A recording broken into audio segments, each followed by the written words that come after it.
Bismillahirrahmanirrahim. Assalamualaikum warahmatullahi wabarakatuh.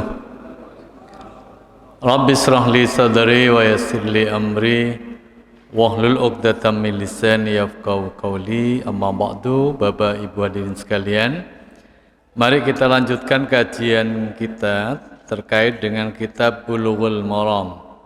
Dan hari ini insyaallah kita sampai di bab tentang pakaian. Namun demikian, karena hari ini kita mendekati di bulan Dzulhijjah, mendekati ya, jadi barangkali nanti ada pertanyaan-pertanyaan terkait kurban, dipersilahkan. Atau pertanyaan-pertanyaan lain yang mungkin para jamaah, Bapak Ibu perlu ditanyakan, nanti juga dipersilahkan. Tapi sebelumnya izinkan saya untuk menuntaskan bab tentang sholat ini dan sampai kepada bab yang ke-17, yaitu terkait dengan pakaian.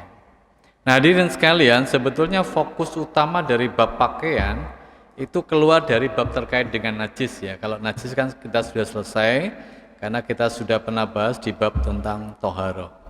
Jadi kalau terkait pakaian yang terkait najis sudah kita tuntas. Karena yang akan kita bahas ini insya Allah ada 10 hadis itu terkait larangan jenis pakaian. Jadi pakaian jenis apa yang dilarang untuk digunakan, terutama untuk laki-laki. Bismillahirrahmanirrahim. An Abi Amir Al-Asy'ari radhiyallahu anhu qala. Dari Abu Amir Al-Asy'ari radhiyallahu an, beliau berkata, qala Rasul sallallahu alaihi wasallam, Nabi bersabda, apa sabda Nabi hadirin sekalian? La yakunanna min ummati aqwamun yastahilluna al-hirra wal harir.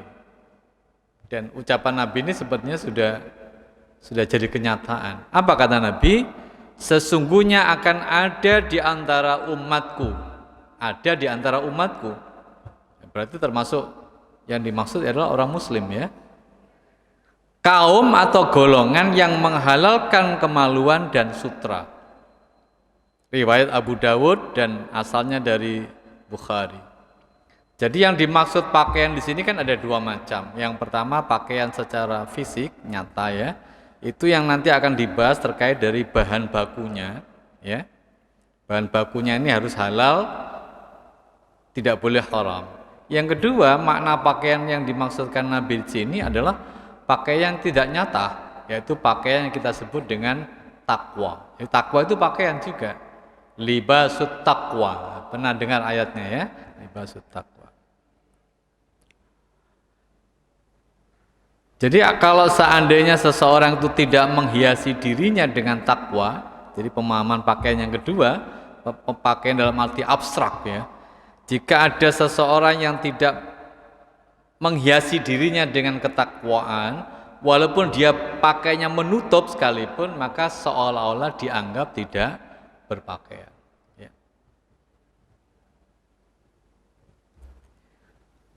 Kesimpulan dari hadis ini yang pertama, hadirin sekalian, bahwa larangan memakai pakaian dari bahan sutra. Jadi laki-laki itu tidak boleh. Cocoknya sutra itu untuk perempuan, bukan untuk laki-laki. Yang kedua adalah larangan menghalalkan yang diharamkan atau mengharamkan yang dihalalkan. Terutama terkait tadi Bapak Ibu hadirin sekalian, saat ini bahkan beberapa hari ini kan sedang viral di media sosial itu ada sekelompok EO katakanlah begitulah ya, membuat semacam program kegiatan bayarnya 250, ternyata kegiatannya adalah kegiatan yang terlarang, yang dilarang. Dan ironisnya banyak di antara saudara-saudara kita, maksudnya sesama muslim, ada juga yang melakukan, Allah a'lam ya. Nah, pelarangan menggunakan pakaian dari bahan sutra bagi laki-laki itu karena tasabbuh, menyerupai kaum wanita dan orang-orang kafir ketika itu. Terutama raja-rajanya, pembesar-pembesarnya, itu pakaian yang digunakan dari bahan sutra, dan kita sebagai umat Islam dilarang menggunakan.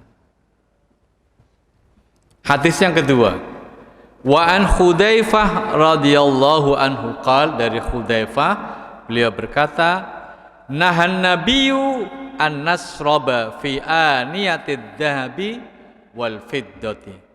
Rasul melarang kami minum dan makan dari tempat yang terbuat dari emas dan perak.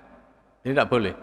Jadi piring, sendok, garpu, apalagi mangkok dan sebagainya yang terbuat dari bahan perak ataupun emas itu dilarang digunakan. Wa an naqula fiha, ya, makan, jadi makan pakai bahan baku tadi atau pakai alat-alat tadi.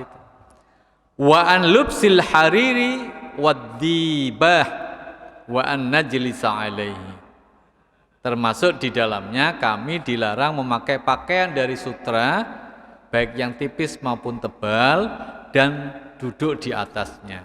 Jadi kalau dari bahan dari sutra, insya Allah ini kan bukan dari sutra kan, karpet kita ini.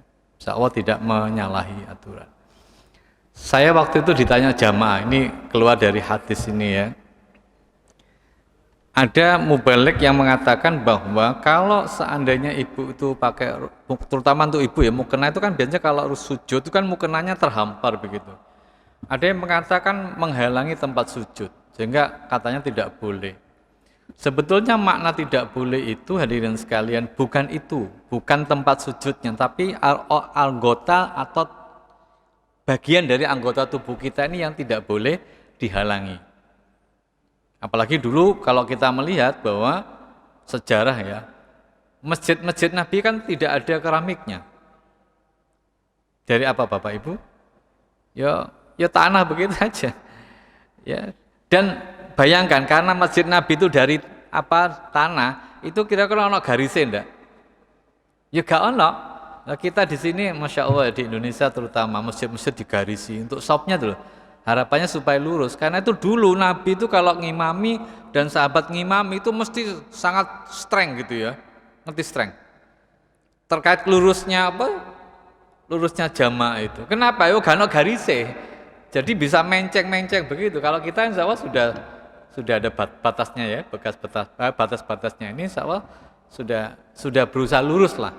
Makanya dulu kan pernah kalau meluruskan itu sampai bawa pedang itu. Karena ada ketika itu sahabat yang rada bongkok begitu ya. Maksudnya bongkok itu posisinya sampai mau diluruskan sama pedang.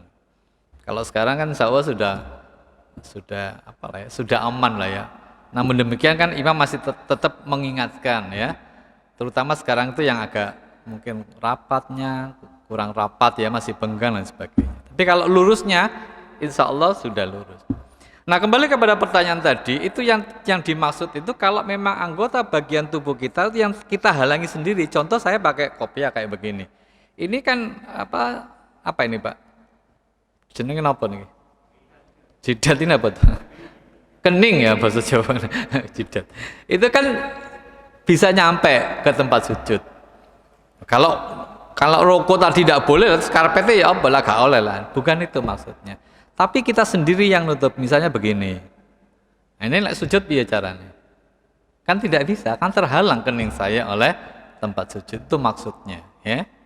Tapi kalau posisi begini terus ada karpetnya tidak apa-apa, ada keramiknya tidak apa-apa. Ya memang kita tidak menghalangi bagian yang harus nempel di tempat sujud. Jadi bukan tempat sujudnya, tapi anggota tubuh kita. Ya, karena ada yang ragu-ragu, Pak, saya sujud tuh terutama ibu-ibu itu kan mukenanya itu sampai menghampar begitu. Apa enggak boleh Pak? Ya boleh, yang penting bagian di wajah kita ini terutama kening, kemudian hidung gitu, itu menyentuh ke tempat sujud. Jadi tidak apa-apa.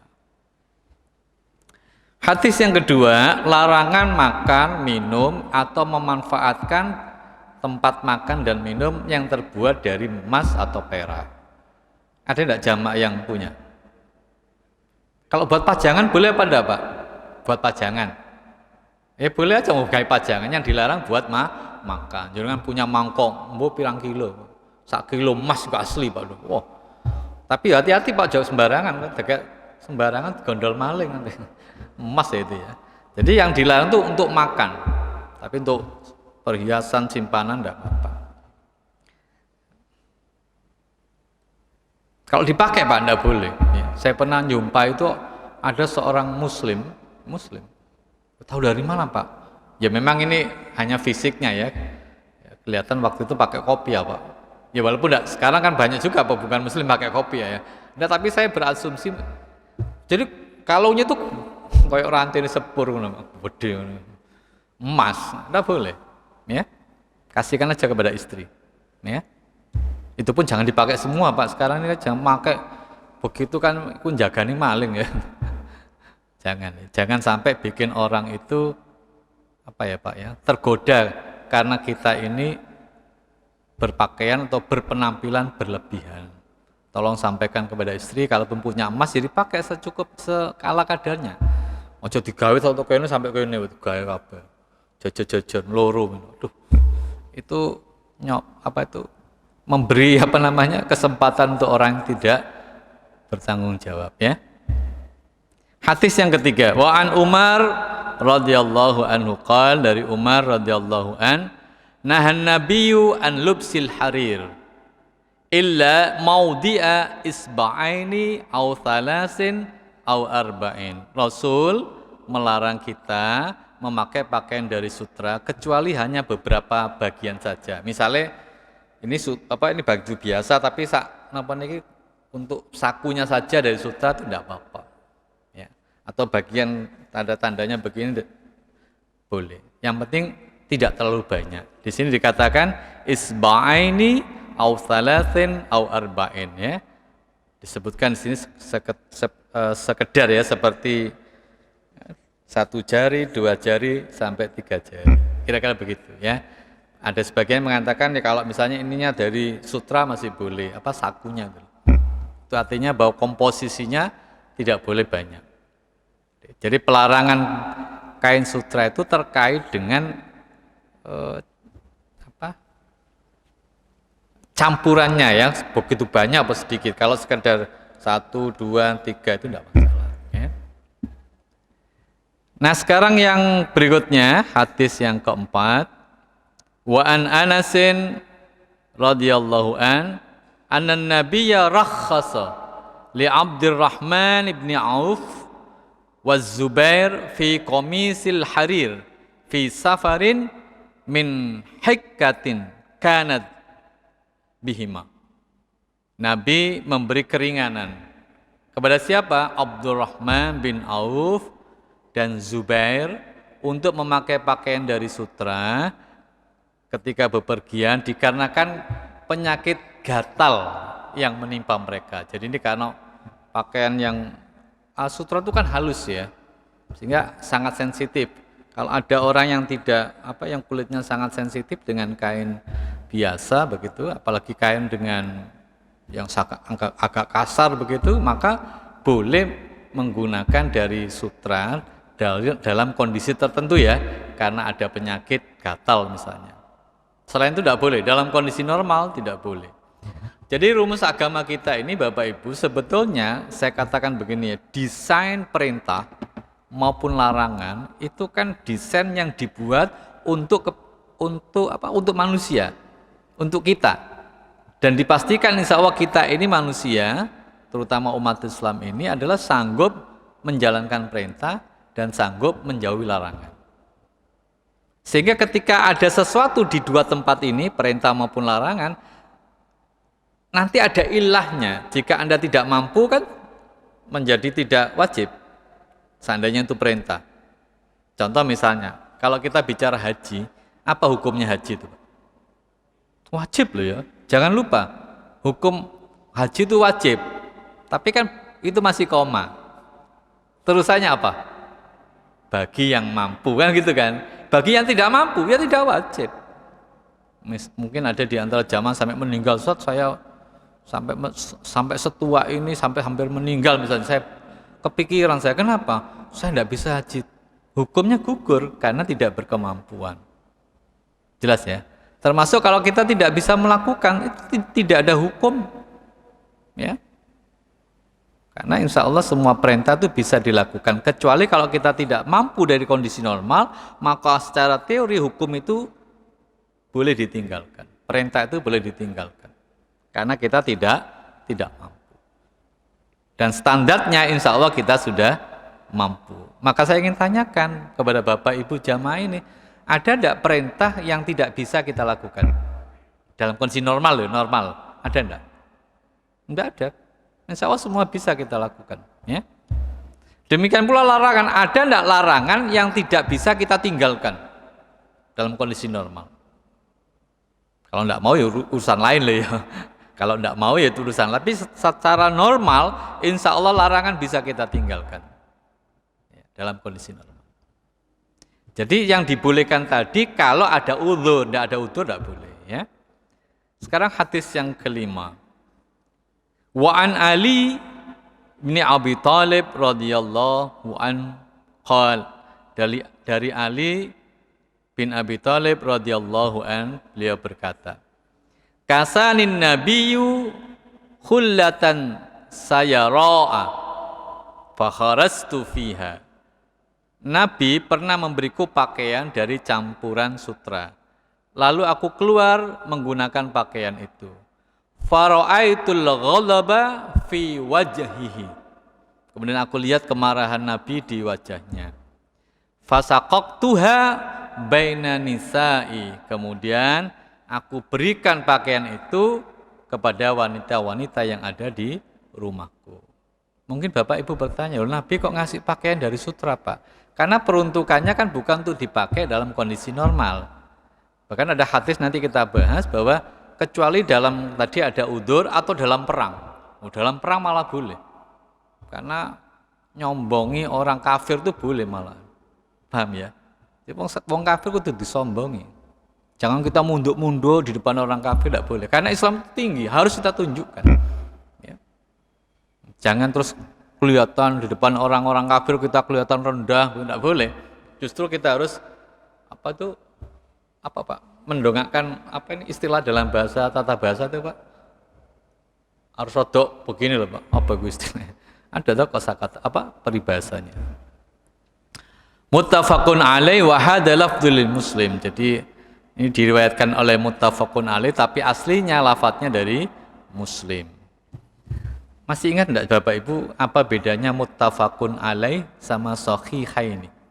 Masih ingat ya? Misalnya kalau jenengan baca hadis muttafaqun alaih. Nah, itu apa? Kalau muttafaqun alaih itu jadi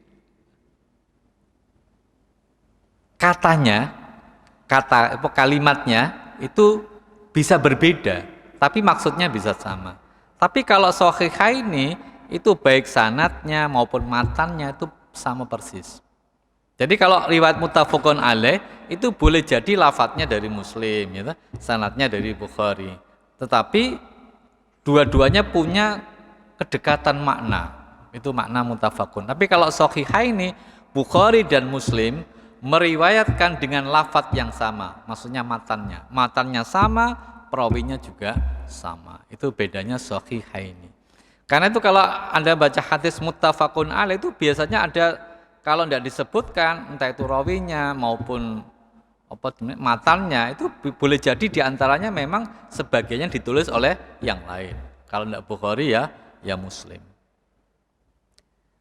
Kesimpulan dari hadis ini diulang lagi bahwa larangan memakai pakaian dari bahan baku sutra bagi laki-laki. Kalau ada yang punya, maka lebih baik diberikan kepada perempuan, seperti yang dilakukan oleh Ali bin Abi Thalib. Hadis berikutnya, hadis yang keenam, wa an Abi Musa anna Rasulullah sallallahu alaihi wasallam qala, dari Abu Musa radhiyallahu an bahwa Nabi sallallahu alaihi wasallam bersabda, ukhillat dhahabu wal hariru li inathi ummati wa hurrima ala dukurihim. Jadi ini mengulang kembali bahwa Nabi bersabda emas dan sutra itu dihalalkan bagi kaum wanita dari umatku dan diharamkan bagi kaum laki-lakinya. Jadi kalau Anda punya emas ya apa? Mau dipakai jangan, kasihkan istri atau kasihkan para kaum wanita, ya. Hadis berikutnya, wa an Imran ibnu Husain radhiyallahu anhuma anna Rasulullah sallallahu alaihi wasallam qala, Nabi bersabda, Innallaha yuhibbu idza an'ama 'ala 'abdin ayyara athara ni'matihi 'alaihi. Sesungguhnya Allah itu senang. Allah itu suka memberikan suatu nikmat kepada hambanya, kemudian dia melihat bekas nikmatnya itu kepadanya. Paham tidak dengan hadis ini? Maksudnya gimana? Jadi kalau Allah memberikan nikmat kepada seseorang, Allah itu senang melihat bekasnya. Tambah bingung jenengan ya. Maksudnya begini ya. Rawahul Baihaqi. Maksudnya Allah itu senang jika melihat hamba ketika diberi nikmat, terus hamba itu mau mensyukuri nikmatnya. Nah sekarang cara mensyukuri nikmat Allah itu kan bisa dilakukan dengan cara ucapan. Gimana menyebutnya pakai ucapan apa Pak? Alhamdulillah. Itu kan artinya ada bekasnya kan, diberi terus alhamdulillah. Itu kan berarti maknanya Allah bisa melihat bekas nikmat yang diberikan kepada hamba itu melalui lisannya dengan cara mengucap alhamdulillah. Atau dengan perbuatannya. Apa itu? Tidak merasa rugi untuk berbagi kepada orang lain. Itu maknanya bekas nikmat yang Allah berikan kemudian ditampakkan dengan cara berbagi kepada yang lain. Itu Allah suka.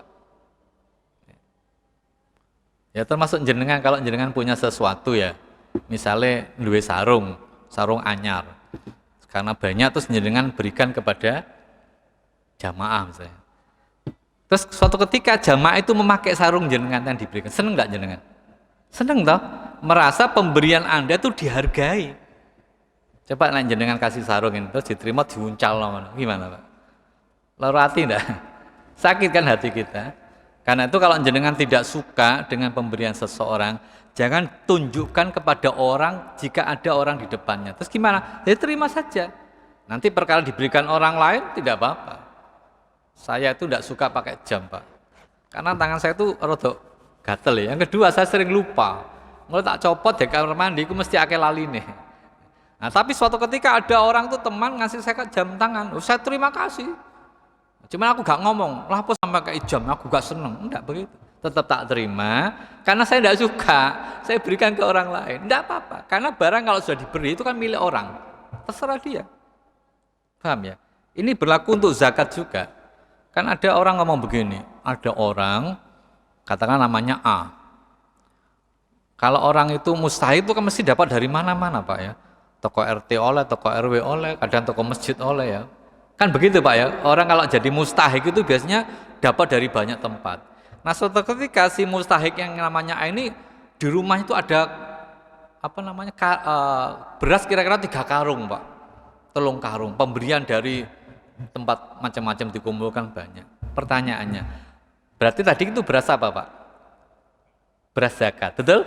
Nah istilah beras zakat itu bagi muzaki kepada mustahik. Setelah diberikan ke mustahik, maka berasnya tadi berubah status menjadi miliknya mustahik. Lah kalau sudah miliknya mustahik, ya sakarepe sing duwe to. Mbok didol ngono ya oleh. Dipangan dhewe ya oleh. Makanya aja diomongin beras zakat didol. Lah ndak apa-apa. Lah sapa sing nglarui? Ndak apa-apa. Wong itu berasnya dia kok. Ya kan? Lah dia mau makan semua tapi iwake gak ono Pak ya, didol dikono iwak misalnya begitu. Boleh, ya. Sama seperti orang kurban, Pak. Orang kurban itu boleh ndak makan dagingnya? Boleh kan? Iku si ono wong semong nek kurban wis kurban dikekno gak usah jaluk maneh lho. Boleh. Bahkan Nabi mengatakan ada 3, dimakan, terus diapakan? Disimpan, terus disedekahkan 3. Itu kan yang terlalu kan berarti sepertiga nih toh. Sepertiga dimakan, sepertiga disimpan, sepertiga disedekahkan, boleh. Saya ingin tanya dulu ya. Dulu zaman Nabi ana kulkas nang mboten? Ada kulkas enggak? Ya gak ana. Makanya Nabi mengatakan habiskan jangan lebih dari 3 hari. Pada tahun berikutnya ada sahabat bertanya, ya Rasul, apakah daging kurbannya akan kami simpan sebagaimana instruksimu tahun yang lalu maksimal 3 hari? Nabi mengatakan tidak, karena sekarang banyak terjadi paceklik, maka berikanlah kepada mereka itu, dan boleh rodok suwe mana disimpannya sehingga bisa bermanfaat untuk orang lain. Karena itu sekarang kan sedang setelah istihad itu ya, kemudian mereka sepakat mengatakan daging kurban itu boleh dikalengkan sehingga manfaatnya jauh lebih banyak. Sekarang di Saudi sekarang Mbak, kalau musim haji begini kan ada kurban. Itu jangan bayangkan jumlahnya puluhan, ya ratusan, bisa ribuan ya kan. Terus pertanyaannya, siapa yang makan itu Pak? Apa wong Saudi? Wong Saudi wis soge-soge kok. Wis mlenger mangan daging. Ya. Diberikan kemana oleh pemerintah Saudi? Berikan ke negara-negara ketiga, terutama yang di bawah garis kemiskinan. Mungkin Ethiopia, Somalia misalnya gitu. Jadi tidak apa-apa. Itu berdasarkan istihad ulama, dan ulama beristihad berdasarkan hadisnya Nabi. Tentu ulama tidak asal istihad kan? Tentu ada dasar hukumnya. Jadi mari bekas nikmat Allah itu kita tampakkan dalam lisan maupun perbuatan. Kalau jenengan punya sesuatu, jangan lupa untuk berbagi. Nah, berbaginya berapa ya? Semampu panjenengan. Karena yang dihitung oleh Allah itu bukan angkanya. Ada orang namanya A, sodako 1 juta, B 500.000, C 250.000, D misalnya 50.000. Mana? Orang mana? E misalnya 20.000. Kalau Allah itu melihat jumlahnya, ya sakno sing 20.000 toh. Kasihan.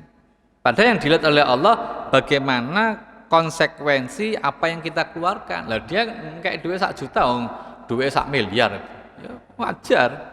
Lah dia sedekah 20.000, duit 200.000 atau 1.000. Nah, jadi bukan pada angkanya, tapi bagaimana kecepatan kita untuk segera berbagi, itu yang dihitung oleh Allah. Ya. Saya lanjutkan dulu, nanti kalau ada pertanyaan-pertanyaan dipersilakan. Saya tuntaskan ini ya. Sekarang hadis yang ke-8. Wa an Ali, dari Ali, tentunya yang dimaksud Ali bin Abi Thalib. Anna Rasulullah sallallahu alaihi wasallam naha an lubsil qasiyyi wal muasfar. Nabi melarang kita memakai pakaian dari sutra dan dicelup dengan asfar. Asfar itu bahasa Arab, artinya kuning. Artinya kuning.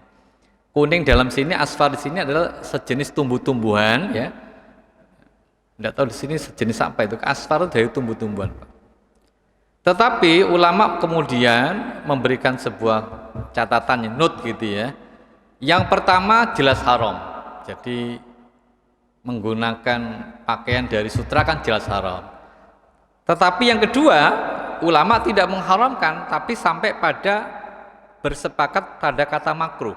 Jadi yang dicampuri dengan asfar tadi itu tumbuh-tumbuhan yang nanti akhirnya menjadi kuning itu pakaian itu. Jadi pewarna ya.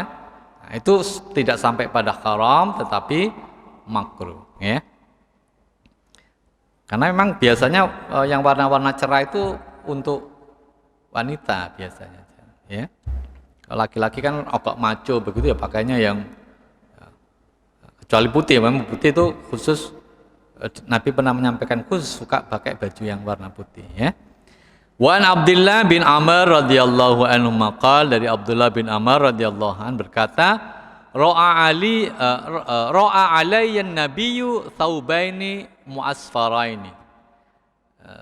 Nabi suatu ketika melihat kepadaku, ra'a alayya an-nabiyyu, Nabi pernah melihat kepadaku 2 pakaian yang dicelup kuning. Faqala ummuka amaratka bihadza. Lalu beliau bertanya, apa ibumu nyuruh kamu pakai seperti ini? Rawahu Muslim. Itu kan pertanyaan yang tidak perlu dijawab, dan orang Arab sudah paham dengan pertanyaan Nabi. Sama kalau Anda saya tanya begini, Bapak Ibu mau masuk surga? Dijawab apa enggak? Ya enggak perlu, ngapain dijawab? Ya pasti iya loh. Tapi yang penting kan bukan jawabnya. Gimana kita bisa mengimbangi keinginan kita masuk surga itu. Jadi memang ada pertanyaan-pertanyaan tidak perlu dijawab ya. Jadi larangan memakai pakaian dicelup itu yang dengan asfar itu walaupun tidak sampai kepada hukum haram, ulama memang memakruhkan ya. Asfar itu nama tumbuhan yang sudah dikenal dari negeri Yaman. Jadi asalnya ini dari Yaman ya. Pencelup jadi nanti pewarna yang nanti itu kalau ada baju dicelup situ nanti warnanya jadi kuning ya.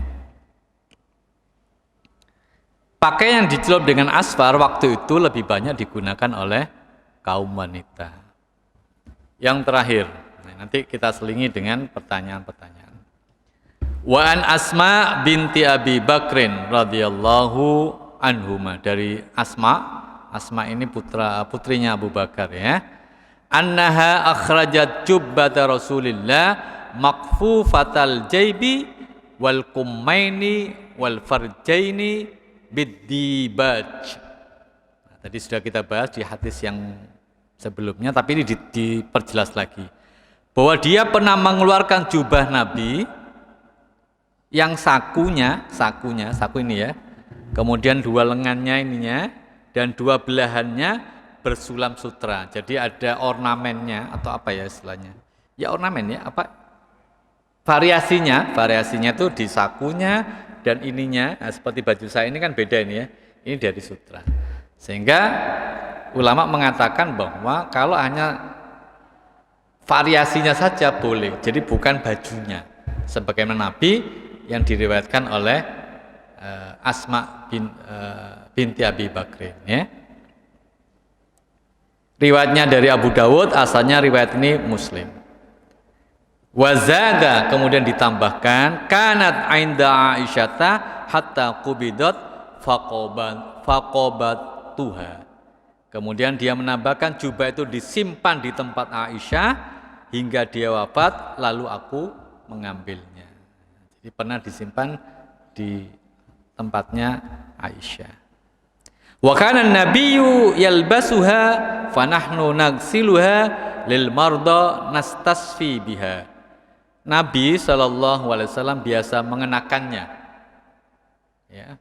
Dan kami mencucinya untuk mengobati orang sakit. Maksudnya bajunya itu airnya ya. Tapi ini ulama masih berselisih seperti apa, mungkin yang untuk gatal-gatal boleh ya, barangkali begitu.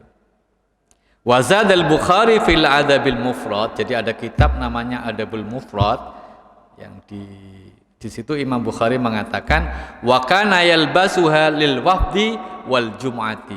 Ditambahkan di kitab namanya kitab Adabul Mufrad, beliau biasa mengenakan untuk menemui utusan di hari Jumat. Jadi memang Nabi tidak ingin nampak ketok melas begitu ya, terhina, enggak. Biasanya untuk terutama utusan-utusan dari apa namanya itu? Dari Kisra, Persia maupun dari dulu kan ada dua negara yang saling perang-perang itu Pak. Mana itu Pak? Romawi. Dua-dua ini kalau datang menemui Nabi, utusannya Nabi pakai pakaian yang tadi saya sebutkan, ada apa namanya ornamen atau apa namanya variasinya itu dari sutra. Tapi tidak semua loh ya, hanya variasinya saja. Nah, tentu untuk menunjukkan bahwa Islam itu juga gagah, gitu ya. Jadi ini bicara terkait persentase pemakaian sutra pada pakaian yang dibolehkan. Jadi kalau hanya sekedar variasi saja itu boleh ya.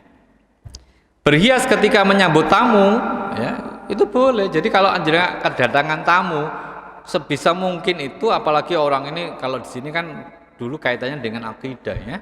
Orang-orang non muslim gitu ya, orang-orang Yahudi. Nabi mesti sangat menghormat sekali. Dan pakaian itu kan tergantung dari bagaimana kita menyambutnya ya. Pernah tuh ada kunjungan resmi negara, presiden datang, terus yang ditamu ini nggak kaos Pak. Ini menurut saya etikanya kurang ya, tidak menghormat tamu. Makanya kalau ketamuan ya harus pakaian yang bagus. Ojo kelambian, kado antok misalnya. Apalagi celana pendek itu kan nggak nutup aurat ya. Saya pernah ditanya orang begini pertanyaan, ini laki-laki, Pak apa sampai batas mana Pak auratnya laki-laki? Ya saya jawab aja, di atasnya pusat sampai mata kaki. Nah terus kalau ada orang katoan pendek itu gimana Pak? Ya buka aurat.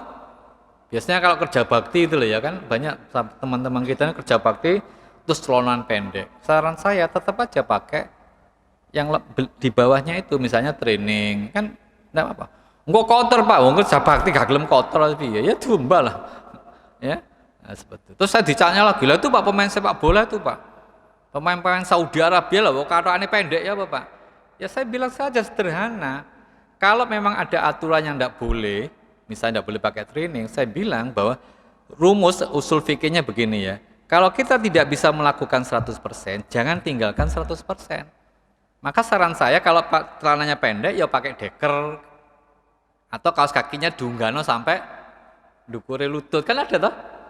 Maka teman siswa-siswa saya yang sekarang berlomba di Liga Santri itu ya memang saya sarankan kan tidak boleh pakai training, pakai celana pendek, apa wis enggak ya deker, ya kan? Atau kaos kaki yang dawa kan, kebanyakan pemain olahraga itu, terutama sepak bola kan kaos kakinya panjang-panjang itu. Hati-hati kaos kakinya diletakkan, dinaikkan di atasnya lutut, baru bisa ditutup dengan celananya, celana pendeknya, kan tidak ada masalah, simpel saja sebetulnya. Tinggal kita mau apa tidak.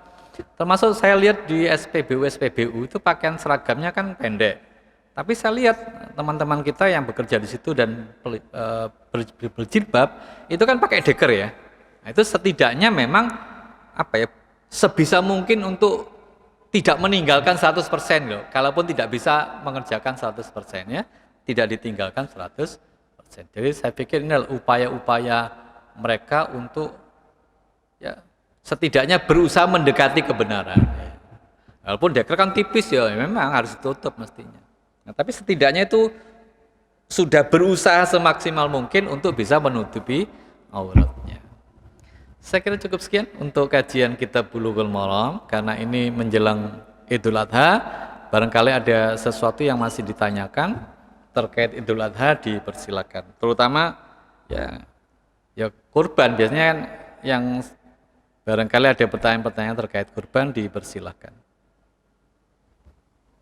Ada enggak? Sambil menunggu pertanyaan, itu seringkali ada pertanyaan begini Bapak. Ustadz, ada hadis yang mengatakan bahwa bagi pekurban itu disunnahkan untuk tidak memotong kukunya dan rambutnya. Betul? Itu kan hadisnya dari Maimunah kan? Jadi dari Maimunah itu barang siapa ada orang yang niat kurban, maka sebisa mungkin tidak memotong kuku dan rambutnya. Pertanyaannya kapan tidak boleh memotongnya? Mulai kapan? Tanggal 1 Dzulhijjah. Jadi kalau Bapak ini niat kurban, maka motong kukunya sebelum 1 Dzulhijjah. Gitu loh ya. Nah, terus pertanyaan kedua, bagaimana Pak kalau pertama saya tidak punya niat Pak, tidak punya niat untuk kurban ya. Kira-kira tanggal 6 Dzulhijjah Pak ditelepon anak. Ibu kurban? Ya enggak, enggak ada duit. Wis kurban Bu, duit engko tak transfer. Nah, jadi dia niatnya kurban kan tanggal itu seketika itu tanggal 5. Maka itu berlaku saat itu sampai tanggal 9. Paham ya? Ya karena kan baru niatnya tanggal 5 itu. Jadi tidak motong kuku maupun rambutnya ya mulai tanggal 5 itu start niatnya dia kurban itu sampai tanggal 9. Kan tanggal 10 kan sudah dipotong. Namun demikian memang hadis ini kan statusnya sunnah. Oleh jenengan tanggal 3 4 Dzulhijjah lagi lali lupa tidak motong sebelumnya terus hitam-hitam dawa-dawa ya dipotong ya apa-apa. Ya, karena memang ini amalan sunnah. Kan tuh kalau sudah niat dari awal monggo mulai sekarang kukunya yang panjang, rambutnya sing dawa ya dipotong kalau ingin mendapatkan pahala sunnahnya berdasarkan hadisnya dari Maimunah. Oh kaget aku. Ya, enggak, tapi kok monggo. Ini kalau kurban penyebutan namanya dari hamba Allah juga ya. Sudah ada kurban itu dari PT. Iya. Kalau penyebutan untuk PT ini itu Oke, baik. Jadi memang sunnahnya Nabi itu sebelum kurban itu kan Nabi suatu ketika kan pernah bawa 2 kibas ya. Nabi mengatakan apa? Hada min Muhammad wa ali Muhammad. Ngerti artinya? Ini dari Muhammad dan keluarga Muhammad. Terus satunya Nabi ngomong gini, hada min Muhammad wa ummati Muhammad. Jadi disebut. Nah, memang kemarin saya dikritik, oleh banyak nyebutnya gimana Pak? Sekarang saya ingin tanya, sebelum saya jawab pertanyaan jenengan. Sapi itu berapa sih? Kalau patungan? 7 kan? Nyebut 7 itu kira-kira sampai 5 menit? Kan tidak toh? Nah, kalaupun tidak disebut begini aja, kalau memang tidak mau nyebut satu-satu 7 orang, sebut aja kan biasanya di masjid itu ada listnya toh. sapi satu, apa sapi A begitu kan? Sapi satu terus saya 7 orang siapa namanya. Kalau enggak mau nyebut satu-satu boleh aja disebut begini. Jadi sebelum kalau saya sarannya sih ono sing nyekel ladinge pisaunya, ada yang nyekel mic begitu loh. Supaya masing-masing punya fokus gitu loh ya. Ojo nyekel mic ambil lading aja enggak gak fokus ya. Jadi ngomongin ya. Ya kalau jenengan susah pakai bahasa Arab, bahasa Indonesia gak apa-apa. Terimalah kurbannya dari misalnya ya, kurban dari kelompok 1 misalnya. Gak nyebut 7 kan? Kelompok 1 kan sudah ada namanya. Langsung bismillah wallahu akbar. Langsung sembelih terus yang lain ikut takbir. Enggak apa-apa. Kalau mau disebut begini, ya, pakai mic begini. Bismillah Bapak Ibu, ini adalah kurban dari Bapak A, Bapak B, C, D atau keluarga C, D, E, terus selesai disembelih bismillah Allahu akbar, kemudian yang lain takbir, enggak apa-apa. Nah, tadi kan ini dari mana ini? Dari PT ini. Loh, disebut juga memang sarannya memang disebut. Dan biasanya maaf ya, ini terlepas dari riak apa tidak, tapi memang manusia itu kan seneng kan. Coba jenengan sing kurban ada di situ atau di rumah tapi mendengar loudspeaker ini namanya disebut, kira-kira ya apa Pak? Lega lah ya, nyenengke atine wong. Dan memang Nabi mengatakan begitu. Jadi tetap disebut namanya, terkait teknisnya monggo lah bagaimana panitia itu menyebutnya. Jadi kalau mau disebutkan 7 itu, oh ya sebelum saya lanjutkan pertanyaan. Jadi begini Bapak Ibu, kurban itu sebetulnya boleh satu-satu, boleh atas nama keluarga. Jadi kalau saya beri contoh ya, saya istri anak 3. Ku sakjane lek korban kambing berapa Pak? 5. Siji. Ngono ya oleh, ndak duite ono ya gak apa-apa. Misalnya harganya 2 jutaan kali 5 kan 10 juta.